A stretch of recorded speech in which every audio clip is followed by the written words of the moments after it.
नमस्कार विद्यार्थी मित्रांनो, विदर्भ IAS अकॅडमीच्या या ऑनलाईन प्लॅटफॉर्मवर तुमचं मनपूर्वक स्वागत आहे. प्रश्न येणारच या शृंखलेअंतर्गत, या सिरीज अंतर्गत आपण काय पाहणार आहोत, अतिउपयुक्त असे काय आहे जे सेक्शन्स आहेत, जे टॉपिक आहेत ते आपण बघणार आहोत. आणि त्यामध्ये महत्त्वाचं असं आहे तर क्रीडा जगताशी संबंधित क्रीडा पुरस्कार किंवा जे क्रीडा इव्हेंट झालेला आहे, स्पोर्ट्स इव्हेंट झालेले आहे, यांच्याशी रिलेटेड आपल्याला अतिशय महत्त्वाचे असे काय आहेत तर हे घटक पाहिजे आहे. ह्या येणाऱ्या वर्षामध्ये 2023 मध्ये जेवढ्याही एक्झाम होणार आहे याच्यामध्ये जास्तीत जास्त प्रश्न विचारले जाण्याची शक्यता असलेले जेही टॉपिक्स आपण वन बाय वन कव्हर करणार आहोत या सिरीजच्या अंतर्गत. आणि जर आपल्याला एक अनुभव असेल किंवा आपलं एक प्रिव्हियस क्वेश्चन पेपरचा ॲनालिसिस असेल तर ह्या पद्धतीने आपल्याला येतं की कोणत्या घटकाला महत्त्व द्यायचं आहे. हे एकदा तुम्हाला कळालं की तुमचं काय आहे त्या अनुषंगाने योग्य दिशेने काय असतो प्रवास होत असतो आणि त्याच्यामधून आपल्याला काय मिळत असतो, शेवटी यशाचा काय मिळत असतो, गोडवा मिळत असतो. सगळ्यात महत्त्वाचं म्हणजे विश्वचषक फुटबॉल स्पर्धा पार पडलेली आहे. अर्जेंटिना विजेता ठरलेला आहे, फ्रान्स उपविजेता ठरलेला आहे.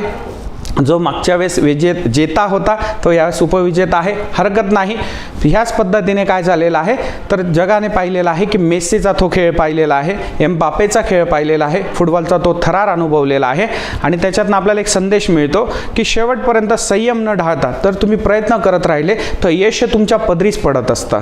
ते आपण पाहिलेलं आहे की शेवटच्या 2 मिनिटापर्यंत हा खेळाचा थरार पाहिला आपण. आणि शेवटच्या 2 मिनिटामध्ये जे पारडं अर्जेंटिनाकडे झुकत होतं ते काय झालेलं आहे, 2 मिनिटाच्या म्हणजे 120 सेकंदाच्या खेळामध्ये एम्बापेने कुठे म्हणजे कुणाच्या पदरामध्ये किंवा कुणाच्या पारड्यामध्ये ते सामना आणून ठेवला, तो फ्रान्सच्या. शेवटी विजेता अर्जेंटिना ठरलाय. पण प्रयत्न करणे आणि आपल्यासारख्या MPSC ॲस्पिरंट, आपल्यासारखे MPSC करणाऱ्या लेकरांसाठी तर हे काय योग्य असा संदेश आहे. संयम ठेवणे आहे, योग्य दिशेने काय करणे तर मार्गक्रमण करणार आहे. सोबत मार्गदर्शन हवं आहे योग्य दिशेने निघण्यासाठी, योग्य ठिकाणी पोहोचण्यासाठी. ठीक आहे, या संदेशासह आपण सुरू करूयात. तर पहिला आहे विश्वचषक फुटबॉल स्पर्धा 2022. कालावधी आहे हाच तो का आहे तर चमचमचा असं काय आहे तर तो ट्रॉफी विश्वचषक जो आहे तो दिसतोय. याच्यासाठीच काय आहे तर जगातले निम्मेपेक्षा अधिक देश काय करत असतात तर ह्या खेळामध्ये सहभाग होतात. आणि प्रत्येकाला वाटतं ही जी ट्रॉफी आहे ही कुठे यायला पाहिजे तर त्यांच्या देशात यायला पाहिजे. असंच या म्हणजे विश्वचषक स्पर्धेचं गारुड आहे किंवा या विश्वचषक जो आहे फुटबॉलचा याचं गारुड आहे. निम्मे जग काय असतंय त्या दिवशी स्तब्ध झालं होतं तो अंतिम सामना पाहण्यासाठी. ठीक आहे, आता आपण माहिती एक्झाम ओरिएंटेड जी माहिती आहे ती इथे समजून घेऊया. कालावधी जो आहे तो 20 नोव्हेंबर ते 18 डिसेंबर 2022 या दरम्यान काय आहे तर ही 22वी जी स्पर्धा, 22वी क्रमांकाची जी स्पर्धा आहे फुटबॉल स्पर्धा ती कतार या देशामध्ये काय झालेली आहे पार पडलेली आहे. आणि हा पहिला असा आशियाई देश आहे ज्याने एकट्याने एवढ्या मोठ्या स्पोर्ट्स इव्हेंटचं काय आहे तर आयोजन यशस्वीरित्या करून दाखवलेलं आहे. लक्षात ठेवा, महत्त्वाची गोष्ट आहे. हा पहिला असा आशियाई देश आहे ज्याने या पद्धतीने एकट्याने काय केलेलं आहे तर अशा खेळाचं काय करून दाखवलेलं, आयोजन करून दाखवलेलं आहे. ठीक आहे, त्याच्यामध्ये जी पुढची जी स्पर्धा होणार आहे ती होणार आहे 2026 आणि ती काय आहे तर संयुक्त होणार आहे, संयुक्त देशांमध्ये. मग ती कोणकोणती आहे तर ती आहे कॅनडा, USA आणि मेक्सिको. ह्या 3 देशांना मिळून काय आहे, हे 3 देश मिळून संयुक्त विद्यमानाने काय करणार आहे तर आयोजन करणार आहे 2026 जे आहे त्या स्पर्धेचं. म्हणजे ती कितवी येणार आहे 23वी. ठीक आहे, प्रश्न विचारण्याची जी पद्धत आहे ती अशी आहे, मागचा जहाज झालेला आहे वर्तमानातला आणि भविष्यातला देखील. ठीक आहे, ह्या पद्धतीने आपल्याला अभ्यासाची गरज आहे. शुभंकर होता तो याचा होता लाईब. ठीक आहे, कोण होता लाईब. हा जो लाईब आहे या शब्दाचा अर्थ अरेबिक भाषेमध्ये, हे जो लाईब आहे हा अरेबिक शब्द आहे आणि याचा अर्थ होतो तर कौशल्यपूर्ण खेळाडू.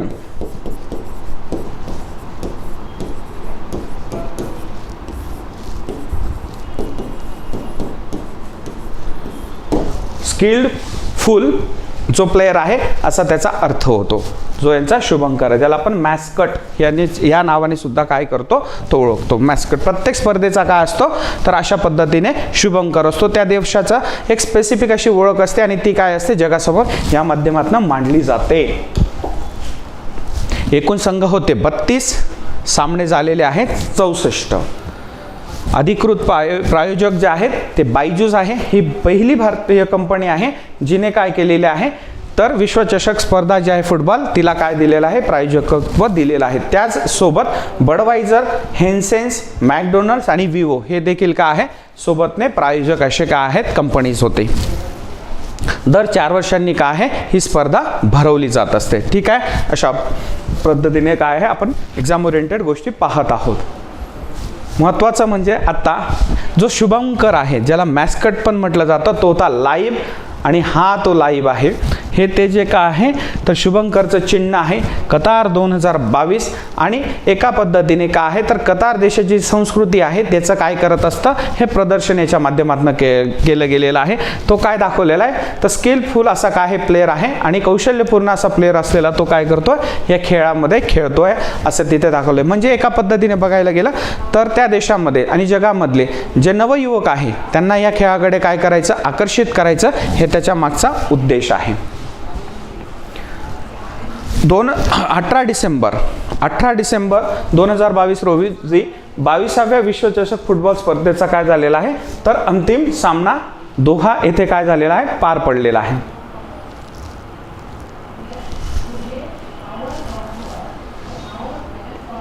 इथे हा सामना काय झालेला आहे पार पडलेला आहे. प्रश्न विचारायचा असेल एक्झाम ओरिएंटेड तर लक्षात ठेवा तर याच्यामध्ये ते काय विचारू शकतात तर कोणत्या स्टेडियममध्ये काय झालेला आहे तो पार पडलेला आहे. तर तो पार पडलेला दिसतो आपल्याला तर तो आहे लुसेल स्टेडियममध्ये. कुठे लुसेल स्टेडियममध्ये. कुठे आहे हे दोहा या ठिकाणी आहे आणि दोहा कुठे आहे तर कतार या देशात आहे. तदनंतर या सामन्याचा काय आहे जो निकाल आला तो पेनल्टी शूटआउटवर आलेला आहे. ठीक आहे, आणि या पेनल्टी शूटआउटमध्ये 4-2ने काय केलेले आहे फ्रान्सवर मात केलेली आहे अर्जेंटिनाने. अतिशय उत्कंठापूर्वक असा काय होता हा सामना होता आणि हा सामना शेवटपर्यंत रंगला.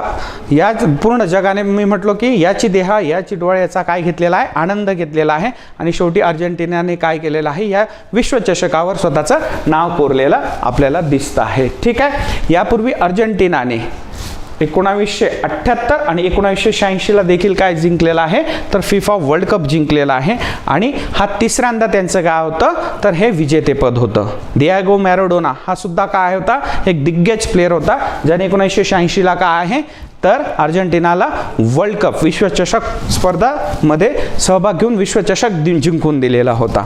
2022चा कोणता आहे तर लिओनेल मेस्सीच्या अंडर तो जिंकलेला आहे. म्हणजे तिसऱ्यांदा काय आहे तर ते जगजेते ठरलेलं आहे. या फिफा वर्ल्ड कप च्या ट्रॉफीच्या अनावरणाच्या वेळेस ह्यावेळेस काय झालेलं आहे वेगळी गोष्ट अशी आहे की पहिल्यांदा काय आहे तर कोणत्या एका देशाच्या अभिनेत्रीला काय केलं गेलेलं आहे अनावरण करण्यासाठी निमंत्रण दिलं गेलं आहे आणि ती होती भारतीय अभिनेत्री दीपिका पादुकोण. हिच्या हस्ते काय झालेलं आहे ह्या चषकाचं अनावरण करण्यात आलेलं आहे. आणि असं अनावरण करणारी ह्या ट्रॉफीचं अनावरण करणारी ती जगातली काय ठरलेली आहे तर पहिली अभिनेत्री ठरलेली आहे. तुम्ही स्क्रीनशॉट काढू शकतात. ठीक आहे, नेक्स्ट मग येतो एक्झाम ओरिएंटेड अतिशय महत्त्वाचा पॉईंट तो म्हणजे या स्पर्धेमध्ये अतिउत्कृष्ट कामगिरी ज्या प्लेयर्सने केली खेळाडूंनी केली त्यांना काय केलेलं आहे तर विविध जे आहेत त्या सन्मानाने सन्मानित केले गेले. त्याच्यामध्ये प्रसिद्ध आणि सगळ्यात महत्त्वाचा गोल्डन बॉल हा जो गोल्डन बॉल आहे हा मिळाला आहे लिओनेल मेस्सी अर्जेंटिनाचा कप्तान आणि सगळ्यांचा आवडता तो लिओनेल मेस्सी. बघा यशाचा गोडवा काय आहे तर चषकाला चुंबन करून काय करतोय तो साजरा करत आहोत. याच्यासाठी अविरत काही श्रम आहे संयम आहे. पडझडीच्या काळात सुद्धा एका पद्धतीने काय करायचं आहे तर स्वतःला त्याने स्टेबल ठेवलेला आहे. आपल्यासारख्या एमफिन्स जे विद्यार्थी करतात स्पर्धा परीक्षा करतात त्यांचं जीवन पण ह्याच अनुषंगाने भरलेलं असतं खाचखळग्यांनी भरलेलं असतं. परंतु तुमचा स्वतःवर असलेला विश्वास आणि तुमच्या ध्येयावर असलेली अंतिम निष्ठा हे तुम्हाला काय करत असते, अशा यशाचा गोडवा काय देत असते, तर ती त्या पद्धतीने आपल्या पदरात पाडत असते. आपण ते सेलिब्रेशन पाहिलं आहे, सर्व जगाने सेलिब्रेशन पाहिलेलं आहे. तुमचं सुद्धा तसं सेलिब्रेशन होणार आहे. फरक एवढाच असणार आहे की ते अतिउच्च ठिकाणी होतं, तर तुमच्या गळ्यामध्ये काय असणार आहे, हार तुरे असणार आहे आणि तुमच्या अंगावर गुलाल असणार आहे. हा सुद्धा क्षण येणार आहे. त्याच्यासाठी आपण हा संदेश घ्यायचा आहे. तर गोल्डन बॉल जो आहे हा लिओनेल मेसी अर्जेंटिनाचा जो कप्तान आहे त्याला मिळाला आहे. नेक्स्ट आहे गोल्डन ग्लव्स. ग्लव्स म्हणजे आता जो गोलकीपर असतो त्या गोलकीपरला काय दिला जातो, उत्कृष्ट अशी त्याने काय केलेली कामगिरी केलेली आहे त्याला हा मिळत असतो. आणि तो देखील कुणाला मिळाला आहे, तो एमिलियानो मार्टिनेने, अर्जेंटिना याचा हा काय आहे, गोलकीपर आहे. एक पद्धतीने ट्रिक्स तर लक्षात ठेवायची असेल तर गोलकीपर काय करत असतो, बॉल गोल पोस्टमध्ये जाऊ द्यायचा नाही. तर त्याच्या अर्थाने काय करायचं, नाही तर ने. हे ह्या पद्धतीने तुम्ही लक्षात ठेवू शकतात. ने म्हणजे काय आहे की नो काय, तर मला गोल पोस्टमध्ये काय जाऊ द्यायचा नाहीये, तर बॉल जाऊ द्यायचा नाही, ह्या पद्धतीने. ठीक आहे. नेक्स्ट आहे तो म्हणजे गोल्डन बूट. गोल्डन बूट हा जो पुरस्कार आहे हा किलियन एम्बाप्पे, फ्रान्सचा जो काय तो लढवय्या कप्तान, ज्याने काय स्वतःच्या त्या लढवय्या वृत्तीने जगाचं मन जिंकलेलं आहे, असा तो एम्बाप्पे. आणि त्याला भविष्यातला लिओनेल मेसी देखील काय संबोधलं जात आहे, त्याला म्हटलं जात आहे. ठीक आहे. त्याला काय मिळालेलं आहे, गोल्डन बूट मिळालेला आहे.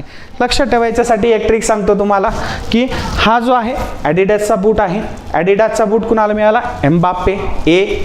एम्बाप्पे ॲडिडास एम्बाप्पे ह्या पद्धतीने. आणि दुसरी महत्त्वाची गोष्ट म्हणजे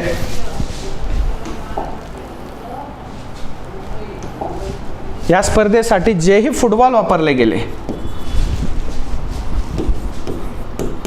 या फुटबॉलचे जे कोणी तयार केला होता, तर हा तयार केला होता तर ॲडिडास या कंपनीने.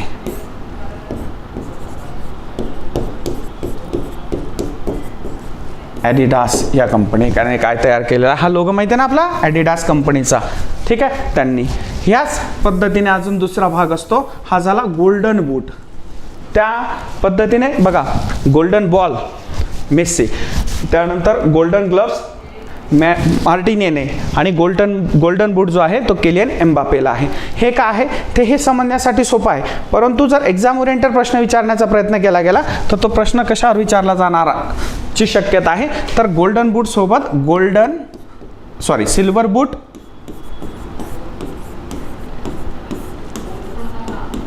आणि कांस्य बूट, जे ब्रांज बूट, हे सुद्धा काय असतात तर वेगळ्या पद्धतीने दिले जाणारे, म्हणजे ह्याच कॅटेगरीमध्ये काय केले जातात, तर हे पुरस्कार झालं. सिल्वर बूट कुणाला मिळालेला आहे, तर लिओनेल मेसीलाच मिळालेला आहे. आणि कांस्य बूट जो आहे, ब्रांज बूट ज्याला म्हणतो, हा जो आहे तो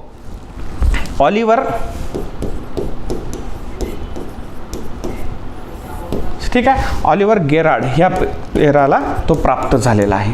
एक्झाम ओरिएंटेड अतिशय महत्त्वाची गोष्ट आहे. आला लक्षात.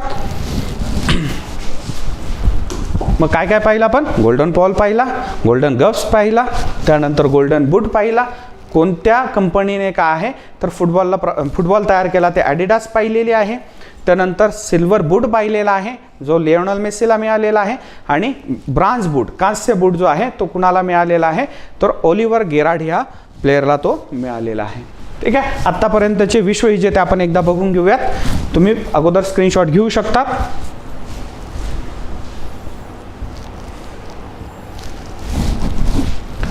तर आत्तापर्यंतचा सर्वाधिक वेळा हा चषक जिंकणारा देश ठरतो ब्राझील. कोणता देश आहे, ब्राझील. 5 वेळा काय आहे तर तो विश्वविजेता ठरलेला आहे. आणि अशी म्हण आहे की फुटबॉलमध्ये ब्राझीलमध्ये जन्म घेणारा जो मुलगा असतो तो काय असतो, फुटबॉल पायाखाली काय घेऊन जन्माला येतो, अशी तिथे म्हण आहे. म्हणजे एवढं त्यांना काय आहे, फुटबॉलचं वेड आहे. ठीक आहे. 5 वेळा काय आहे तर ब्राझील हा सर्वाधिक वेळा जगजेता ठरलेला आहे.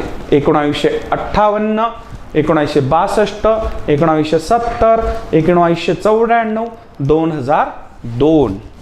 तदनंतर येतो 4 वेळेस जर्मनीने 1954, 1974, 1990, 2014. तदनंतर येतो इटली. इटली सुद्धा काय आहे तर 4 वेळेचा जगजेता आहे. 1934, 1938, 1982, 2006. तदनंतर येतो अर्जेंटिना 3 वेळा. आत्ताचा सुद्धा वर्तमानातला जगजेता तो कोण आहे? अर्जेंटिना. 1978, 1986, 2022 ह्या वर्षाचा.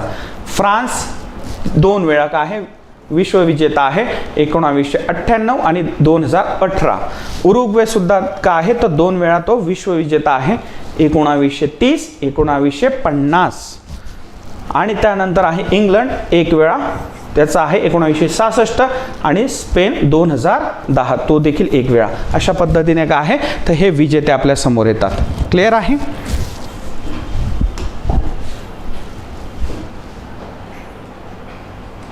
महत्त्वाचं म्हणजे आता राष्ट्रीय क्रीडा पुरस्कार जाहीर झालेले आहेत. प्रश्न येणारच आहे, आपण ते काय आहे बघत आहोत, तर आपल्याला ते आठवणार आहे ना, आपण त्या अनुषंगाने त्याचं उत्तर देणार. मी आलो, मी बघितलं, मी खेळलो, मी अभ्यास केला आणि मी जिंकलं, ह्या तत्वानुसार राष्ट्रीय क्रीडा पुरस्कार जे आहेत हे कसे प्रदान केले जातात तर खेळातील उत्कृष्टता शोधण्यासाठी ज्यांनी काय केलेलं आहे तर काम केलं आहे, किंवा खेळातील क्रीडा क्षेत्रातील खेळ क्षेत्रातील उत्कृष्टता ओळखण्यासाठी हा पुरस्कार काय केला जातो प्रदान केला जातो, दिला जातो. क्रीडा व युवा व्यवहार मंत्रालय जे आहे भारत सरकारचं, याच्यामार्फत हा काय आहे प्रदान केला जातो. कायम लक्षात ठेवायचं, कुणामार्फत तर क्रीडा व युवा व्यवहार भारत सरकार या मंत्रालयामार्फत हा प्रदान केला जातो. याचे काय आहे तर 6 पद्धतीमध्ये याला काय आहे 6 वर्गामध्ये याला कॅटेगराईज केलं गेलेलं आहे. तर पहिला जो महत्त्वाचा आहे तो आहे मेजर ध्यानचंद खेलरत्न पुरस्कार 2022. तदनंतर येतो अर्जुन पुरस्कार 2022. द्रोणाचार्य पुरस्कार, त्याच्यात 2 वर्ग येतात, एक नियमित आहे आणि एक जीवन गौरव आहे. तदनंतर येतो ध्यानचंद पुरस्कार 2022. त्यानंतर येतो राष्ट्रीय खेल प्रोत्साहन पुरस्कार आणि मौलाना अबुल कलाम आझाद ट्रॉफी, ज्याला महत्त्वाचं म्हणजे जे नाव आहे ते माका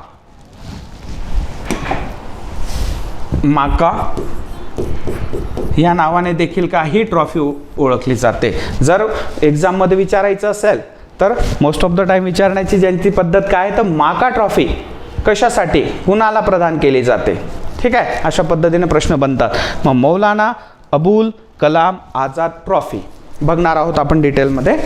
ह्या पद्धतीने काय आहे तर 6 वर्गामध्ये वर्गीकरण करून 6 पद्धतीमध्ये वर्गीकरण करून काय केलं जातात हे राष्ट्रीय क्रीडा पुरस्कार प्रदान केले जातात. आपण 1 बाय 1 आता त्यांना बघूयात. हे त्यांचे काय आहेत तर हे त्यांचे लोगो आपल्या समोर आहेत. मेजर ध्यानचंद खेलरत्न अवॉर्ड या पद्धतीचा असतोय, अर्जुन अवॉर्ड ह्या पद्धतीचा, द्रोणाचार्य अवॉर्ड, ध्यानचंद अवॉर्ड, राष्ट्रीय खेल प्रोत्साहन पुरस्कार आणि मौलाना अबुल कलाम आझाद ट्रॉफी, ज्याला माका ट्रॉफी सुद्धा म्हटलं जातं. 1 बाय 1 आपण बघूयात. तर मागील 4 वर्षाच्या कालावधीत एखाद्या खेळाडूने त्याचे जे खेळ आहे त्या खेळामध्ये केलेली उत्कृष्ट कामगिरीसाठी काय केला जातो तर हा प्रदान केला जातो. हे लक्षात ठेवा. मागील 4 वर्षाच्या त्याच्या कालावधीतील कारकिर्दीतील त्याच्या खेळातील उत्कृष्ट कालावधीसाठी कुणाच्या नावाने दिला जातो मेजर ध्यानचंद खेलरत्न पुरस्कार. मेजर ध्यानचंद जे आहेत यांना हॉकीचे जादूगर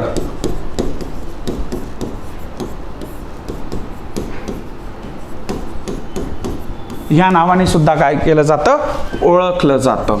ठीक आहे, सुवर्ण काळ होता त्यांच्या काळामध्ये, त्यांनी हॉकीला आणून दाखवलेला होता. ठीक आहे, असं म्हणतात की यांचा खेळ पाहण्यासाठी जर्मनीने काही वेळासाठी काय आहे तर म्हणजे हिटलरने युद्ध थांबवलं होतं, ह्या अशा पद्धतीने म्हटलं जातं. आणि त्यांना जर्मनीचं नागरिकत्व देण्याची सुद्धा ऑफर हिटलरने दिलेली होती. ठीक आहे, असे ते मेजर ध्यानचंद. यांच्याबद्दल असं म्हटलं जातं की यांचं जे मुख्य नाव आहे किंवा मूळ जे नाव आहे ते आहे ध्यान सिंग, परंतु ते इतक्या पद्धतीने इतक्या मन लावून सराव करत असत कोणत्याही गोष्टीचा किंवा त्यांच्या आवडत्या खेळाचा, तर ते दिवसा तर करतच आणि रात्री सुद्धा चंद्राच्या उजेडात ते काय करत असत सराव करत असेल. त्याच्यामुळे त्यांच्या मित्रांनी त्यांना काय म्हटलं होतं चंद्रावरून काय आहे तर चंद हे नाव त्यांना पडलेलं. त्यांचं मूळ नाव जे आहे ते ध्यान सिंग आहे, परंतु त्यांना पुढे काय म्हटलं गेलं त्यांच्या अशा पद्धतीने जे सराव करायचे तर ध्यानचंद. असं नाव त्यांचं पुढे रूढ झालं आणि तेच काय प्रसिद्ध आहे. सुरुवात आहे 1991-92 पासून झालेली आहे. आणि महत्त्वाचं म्हणजे यांचा जो जन्मदिवस आहे 29 ऑगस्ट.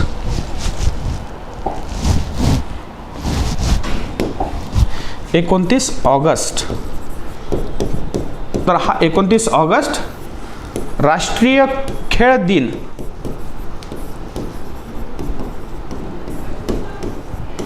राष्ट्रीय खेळ दिन म्हणून काय केला जातो, साजरा केला जातो. ठीक आहे, अतिशय महत्त्वाचा पॉईंट आहे. जेव्हा तुम्हाला दिनविशेष या सेक्शनमध्ये प्रश्न विचारले जातात तर असे प्रश्न विचारले जाण्याची शक्यता जास्त असते.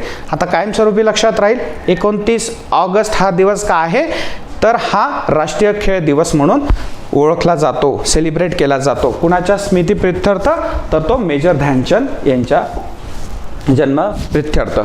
राजीव गांधी खेलरत्न पुरस्कार हे काय होतं, मेजर ध्यानचंद खेलरत्न पुरस्काराचं आधीचं नाव होतं. 6 ऑगस्ट 2021ला हेच नाव बदलून काय ठेवण्यात आलं आहे, तर ते ठेवण्यात आलं मेजर ध्यानचंद खेलरत्न पुरस्कार. त्यानंतर 2019 पर्यंत ह्या ज्या अवॉर्डची किंवा या सन्मानाची जी राशी होती, राशी स्वरूप होतं ते होतं रोख 7.5 लाख.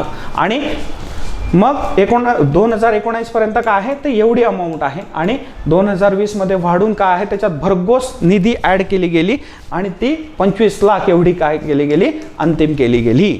म्हणजे आता मेजर ध्यानचंद खेलरत्न पुरस्कारच्या अंतर्गत खेळाडूला किती राशी मिळते, 25 लाख रुपये मिळतात. चला 2022चे विजेते ते आहे अजंता शरद कमल. कोण आहे, अजंता शरद कमल. हे ते Ajanta Sharad Kamal table tennis player आहे.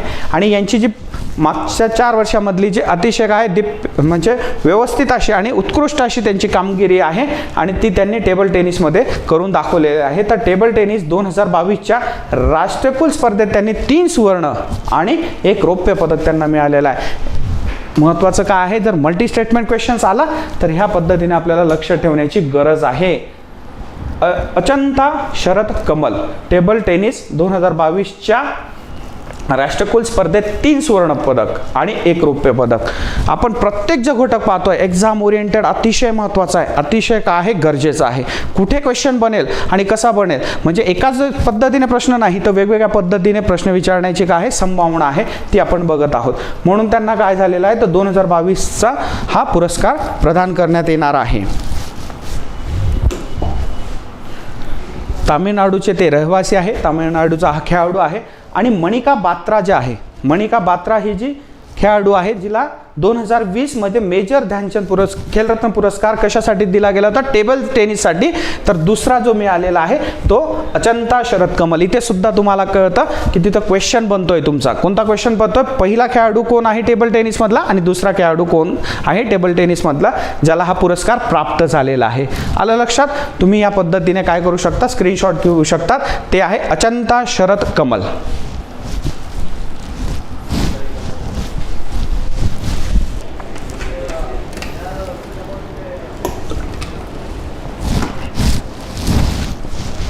नेक्स्ट पुढे जाऊयात आपण. पुढचा आहे महत्त्वाचा अर्जुन पुरस्कार. याच्यामध्ये काय आहे, याच्यामध्येही तशाच पद्धतीने अट आहे की क्रीडा क्षेत्रातील उत्कृष्ट कामगिरीसाठी हा अर्जुन पुरस्कार प्रदान केला जातो, दिला जातो.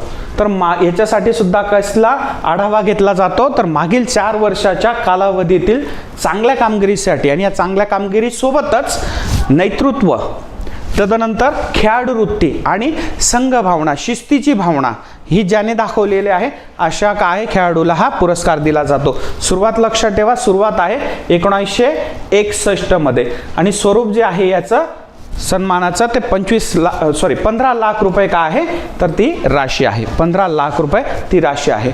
2022 साठी एकूण किती खेळाडूंना पुरस्कार देण्यात आला आहे तर 25 खेळाडूंना हा पुरस्कार देण्यात आलेला आहे. क्लिअर आहे. आणि हीच ती आहे ती जी ट्रॉफी तिच्यासाठी काय आहे तर हा म्हणजे या ट्रॉफी मार्फत ते काय केलं जातं तर त्या खेळाडूंना सन्मानित केलं जातं. लिस्ट बघूयात आपण, ठीक आहे. तुम्हाला स्क्रीनशॉटही त्याच्यामधून मिळून जाईल, त्या पद्धतीने आपण बघायचं आहे. सीमा पुनिया ॲथलेटिक्स, स्क्रीनशॉट घेऊ शकता तुम्ही. शेवटी मी पूर्ण तुम्हाला दाखवणारच आहे. एकदा महत्त्वाचं बघून घेऊयात कुणाला काय काय प्राप्त झालेलं आहे ते. सीमा पुनिया ॲथलेटिक्स लक्षात ठेवण्याचं आहे. जोड्या लावांसाठी मोस्ट ऑफ द टाइम विचारण्याची शक्यता आहे. एल्डोस पॉल ॲथलेटिक्स आहे. अविनाश साबळे ॲथलेटिक्स आहे. लक्ष्य सेन बॅडमिंटन आहे. HS प्रणॉय बॅडमिंटन आहे. अमित पंघाल बॉक्सिंग आहे. निकत जरीन बॉक्सिंग आहे. भक्ती कुलकर्णी बुद्धिबळ या खेळासाठी आहे. R प्रज्ञानंद बुद्धिबळ. दीप ग्रेस एक्का हॉकी. सुशीला देवी जुडो. साक्षी कुमारी कबड्डी. नयन मोणी सैकिया लॉन बॉल्स या कॅटेगरीमध्ये, त्यानंतर किंवा ह्या क्रीडा प्रकारामध्ये. पुढचं आहेत सागर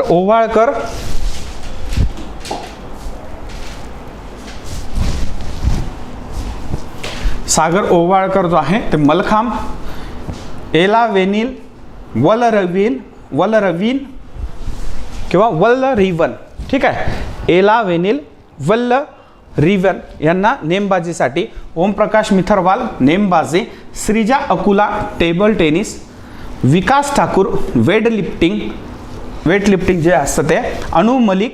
अशु मलिक कुस्ती. सरिता मौर कुस्ती. Praveen Kumar wushu. Manasi Joshi para badminton. Tarun Dhillon para badminton. Swapnil Patil para जलतरण. जर्लिन अणिका कर्णबधीर बॅडमिंटन खेळाडू आहे. बघा ह्या पद्धतीने त्यांना काय झालं आहे, पुरस्कार प्राप्त झालेला आहे. अर्जुन पुरस्कार 2022. स्क्रीनशॉट घेऊन घ्या. पुढे जाऊया. पुढचा पुरस्कार आहे द्रोणाचार्य पुरस्कार. नावातच आहे लॉजिकल आपण विचार करू शकतो. द्रोणाचार्य आपण कशा पद्धतीने ओळखतो, तर गुरुच्या स्वरूपात आपण त्यांना ओळखत असतो. आणि ह्या गुरुच्या स्वरूपात जेव्हा ओळखतो तर त्याच्यासाठी आपण एक लॉजिकली विचार केल्यानंतर आपल्याला कळतं की प्रशिक्षकांसाठी काय आहे, कोच म्हणून जे असतात, गुरु म्हणून जे असतात, त्यांना हा पुरस्कार काय केला जातो, प्रदान केला जातो. क्रीडा क्षेत्रातील प्रशिक्षकांसाठी ज्यांना आपण काय म्हणतो, कोच, ह्या प्रशिक्षकांसाठी काय आहे, हा पुरस्कार दिला जातो. तर प्रशिक्षकांना सातत्यपूर्ण आधारावर काय आहे, त्यांच्या उत्कृष्ट आणि गुणवत्तेचे कार्य करण्यासाठी. दुसरं, आणि खेळाडूंना आंतरराष्ट्रीय स्पर्धांमध्ये उत्कृष्ट कामगिरी करण्यास सक्षम करण्यासाठी, म्हणजे मोलाचा वाटा असतो. आपल्याला माहिती आहे शिष्य जेव्हा मोठा होतो त्याच्यामध्ये काय आहे, तर गुरुचा वाटा अतिशय महत्त्वाचा असतो, सिंहाचा असतो. त्या पद्धतीने मग त्याला काय केलं जातं, नामांकन करून त्यांना काय केलं जातं, सन्मानित केलं जातं. 1985 पासून काय आहे, तर या पुरस्काराचं प्रदान करण्याची काय आहे, तर सुरुवात झालेली आहे. स्वरूप जे आहे ते 10 लाख रुपये राशी ही स्थिक आहे. तर ह्या ट्रॉफीच्या स्वरूपात ते सन्मानित केलं जातं. ठीक आहे, पुढे जाऊयात. 2022चे विजेते दोन काय आहे, तर कॅटेगरीमध्ये त्यांना डिवाइड केलेलं आहे. दोन, त्याच्यामध्ये पहिली येते नियमित. मग नियमित मध्ये बघा कोण कोण आहेत, तर जीवनज्योत सिंग तेजा. कोण आहे, जीवनज्योत सिंग तेजा तिरंदाजी. मोहम्मद अली कमर बॉक्सिंग. सुमा शिरूर दिव्यांग नेमबाजी. आणि सुजित मान कुस्ती. ह्या क्रीडा प्रकारांमध्ये काय आहे, तर त्यांना नियमित जो अर्जुन पुरस्कार आहे 2022चा तो त्यांना नॉमिनेट झालेला आहे. 2022चे विजेते दुसरं जे याच्यामध्येच काय आहे, तर वर्गीकरण केलेलं आहे ते आहे जीवन गौरव. तर त्याच्यामध्ये आहे क्रिकेट ह्या क्रीडा प्रकारासाठी दिनेश लाड, फुटबॉलसाठी बिमल घोष आणि कुस्तीसाठी राजसिंग यांना काय आहे, हा पुरस्कार देण्यात येणार आहे. पुढे जाऊयात. ध्यानचंद पुरस्कार. फरक आहे कोणता, मेजर ध्यानचंद खेलरत्न पुरस्कार आणि हा आहे ध्यानचंद पुरस्कार. खेळांमध्ये उत्कृष्ट कामगिरीसाठी जीवन गौरव पुरस्कार दिला जातो. म्हणजे आता जीवन गौरव का आहे, तर नावावरून आपण ओळखू शकतो की त्या व्यक्तीने त्याच्या खेळण्याच्या उमेदीच्या वयात तर त्याचे उत्कृष्ट त्याची कामगिरी आहेच, पण निवृत्तीनंतर काही वेळेनंतर प्रत्येक खेळाडूला काय असते, त्याला निवृत्ती घ्यावी लागते. आणि ह्या निवृत्तीनंतर देखील एखाद्या खेळासाठी त्याने काय केलेलं आहे, तर सातत्यपूर्ण त्याच्या जीवनाचंच काय ते ध्येय ठरवलेलं आहे. आणि त्या क्षेत्रामध्ये काय उत्कृष्ट असे खेळाडू घडवलेले आहेत. एका प्रकारे त्या क्रीडेची काय केलेली आहे, सेवा केलेली आहे. अशा सेवेसाठी काय असतं, या पुरस्कारामार्फत त्यांना गौरवलं जातं. तर हा त्यांच्या कामगिरीने खेळात योगदान देणाऱ्या आणि निवृत्तीनंतर जसं आपण बोललो क्रीडा स्पर्धांच्या प्रचारात योगदान देणाऱ्या खेळाडूंचा सन्मान काय आहे, तर ह्या पुरस्कारामार्फत केला जातो. सुरुवात कधी आहे, 2002. स्वरूप का आहे, 10 लाख रुपये ही त्याची राशी आहे. आणि ही काय आहे, ती ट्रॉफी आहे. ठीक आहे, पुढे जाऊयात. 2020चे विजेते आपल्याला पाहिजे आहेत, ज्यांना ध्यानचंद पुरस्कार मिळालेला आहे. पुन्हा जोड्या लावा. मल्टिपल क्वेश्चन्स हे समजून घेणं गरजेचं आहे.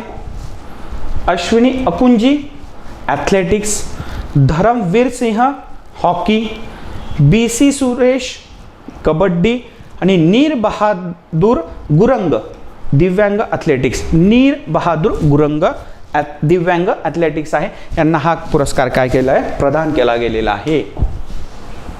पुढे जाऊयात. राष्ट्रीय खेल प्रोत्साहन पुरस्कार. राष्ट्रीय खेल प्रोत्साहन पुरस्कार म्हणजे खेळातल्या खेळासाठी प्रोत्साहन देणाऱ्या विविध संस्था असतील त्यांना काय केला जातो, तर त्यांना हा पुरस्कार प्रदान केला जातो. मग याच्यामध्ये काय आहे, तर कॉर्पोरेट संस्थांचा देखील समावेश होतो. मग त्या खाजगी असतील किंवा सार्वजनिक क्षेत्रातील असतील.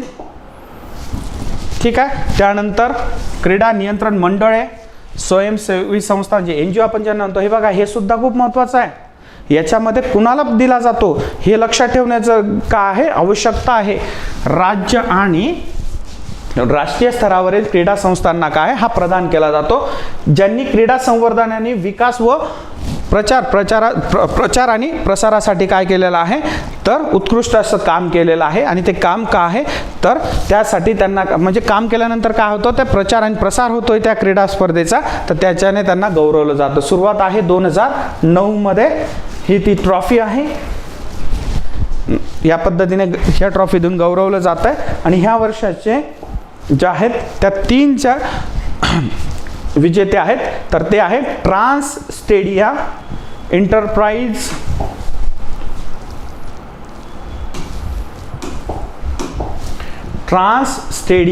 Enterprises private limited, Kalinga institute of industrial technology आणि Ladakh ski and snowboard association. या 3 ज्या आहेत या संस्थांना हा खेळ काय आहे, हा पुरस्कार काय आहे प्रदान करण्यात आलेला आहे किंवा त्यांना प्रदान करण्यात येणार आहे. एकदा बघून घ्या. पुढे जाऊया. पुढचा आहे मौलाना अबुल कलाम आझाद ट्रॉफी. कुणाला मिळालेली आहे, तर ही जी मिळालेली आहे आणि कशासाठी मिळाली ते आपण बघूयात. तर हा जो आहे आंतर विद्यापीठ, ज्याला आपण काय म्हणतो इंटर युनिव्हर्सिटीच्या स्पर्धा होतात, या इंटर युनिव्हर्सिटी स्पर्धांमध्ये उत्कृष्ट अशा कामगिरी करणाऱ्या विद्यापीठास अतिशय महत्त्वाचं आहे. कारण असे प्रश्न विचारण्याचे चान्सेस जास्त आहेत ज्याच्याकडे कोणी लक्ष देत नाही. ठीक आहे, ओव्हरऑल त्याच्याकडे कोणी लक्ष देत नाही, तर याला माका या नावाने तर विचारायचं असेल, एक्झाम कठीण करायची असेल, क्वेश्चन्स कठीण करायचं तर माका या नावाने विचारलं जाईल.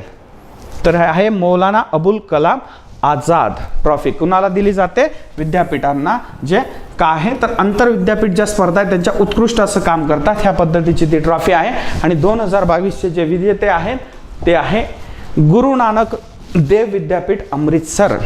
कुठला आहे, गुरु नानक देव विद्यापीठ अमृतसर. यांना काय आहे, तर 2022चा मौलाना अबुल कलाम आझाद ट्रॉफी, माका ट्रॉफी काय झालेला आहे, तर त्यांना प्रदान करण्यात येणार आहे.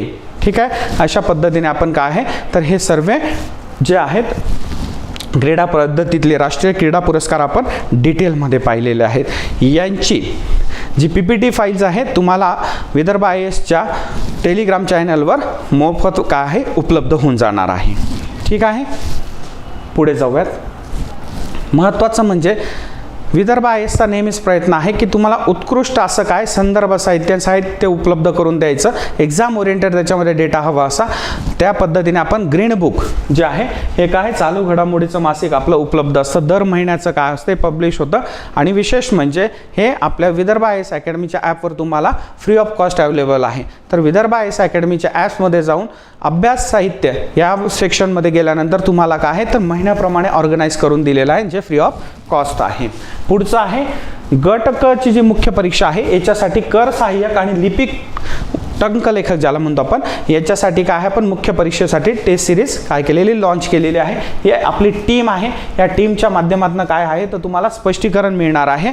या पद्धतीने इकडे कर सहाय्यकसाठी असलेली टीम आहे आणि या पद्धतीने पाहिली तर लिपिक आणि टंकलेखकसाठी काय आहे तर त्या पद्धतीने आपली विदर्भ IASची ती टीम तुम्हाला काय देणार आहे विश्लेषण देणार आहे. ठीक आहे. तर ह्याच पद्धतीने आपण आज जे शृंखला चालू केलेली आहे, प्रश्न येणारच तर मग आपल्याला उत्तर पण यायलाच पाहिजे. आपण ते काय करू शकतो प्रेडिक्शन करू शकतो. या शृंखलेअंतर्गत ह्या सिरीज अंतर्गत आपण महत्त्वाचे अति महत्त्वाचे आपण काय पाहणार आहोत तर ते ज्या घडामोडी आहेत त्या पाहणार आहोत. त्या सगळ्याच घडामोडी आपण काय करणार कव्हर करण्याचा प्रयत्न करणार आहोत, जास्तीत जास्त मार्क्स मिळवण्याचा प्रयत्न करणार आहोत. आणि ह्या विश्वचषक स्पर्धेमध्ये लिओनेल मेसी असेल, एम्बापे असेल, यांनी जो एक संदेश दिलेला आहे की लढण्याची जी वृत्ती आहे ती शेवटपर्यंत टिकायला पाहिजे, संयम न ढाळता संयम बरकरार ठेवून काय करायला पाहिजे यशाकडे वाटचाल करायला पाहिजे. तर कुसुमाग्रजांच्या त्या शब्दाने किंवा त्या गर्वगीताने जो माझा नेहमीच आवडता आहे, आपल्यासाठी प्रेरक आहे, तर अनंत आमची ध्येयासक्ती अनंत आशा किनारा तुला पामराला, ह्या वृत्तीप्रमाणे काय करणार आहोत तर आपण लढणार आहोत. सगळ्या लेकरांना याच अनुषंगाने लढण्याची ताकद मिळो या सदिच्छेसह तुमची रजा घेतो. Goodbye everyone.